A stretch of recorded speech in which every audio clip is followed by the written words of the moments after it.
Well, it's like that in alliances as well. When you are connected to people who feed you what you're looking to eat, and I use that metaphorically, and I'm going to give you an example. I remember, 10, 15 years ago, most of, if not all of my energy was dedicated towards having a competition team in MMA and in jiu-jitsu locally in the Bronx. And we would do well in competitions. We would do well, regionally in MMA. We were one of the more successful fight teams regionally in the MMA.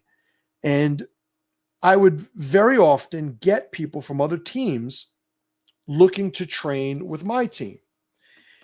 I'm somebody who was not, I wasn't looking to be successful as an MMA coach. I was looking to grow my MMA fighters, my homegrown MMA fighters, to the point of the highest level of success I can get them to. A lot of these people, fighters, students from other teams, would come to me either to the school or they would, contact me in some way, and they would look to feed my ego. They would look to tell me, "Oh man, you guys are so awesome. I was at the fights, and I'd rather train with you, where I'm training. The guy doesn't do that." I never really had that need, though, to sort of, most of my euphemisms for this are vulgar, so I'm trying to avoid being too vulgar. I never really needed that type of attention, let's just say. So when they would say things like that, and there are many examples of people that would come there, I would understand what their mission was. I would understand that they're trying to get something. One of the things I said to my students, 15, 20 years ago, if we're not the first school, we're probably not going to be the last school.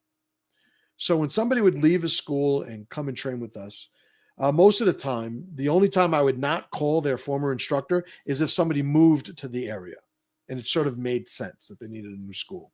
But if somebody trained at a school that was in any way what I perceive to be local, I would always contact the other instructor. I'm like, "Hey, yeah, this guy's here. What do you think? Good guy? Should I let him train? Whatever." I'm loyal. Why are you loyal? Because I've been here so long. Loyalty is not just staying, right? Loyalty is continuing to invest. It's to benefit from your allies while making sure that you never become a parasite while doing it.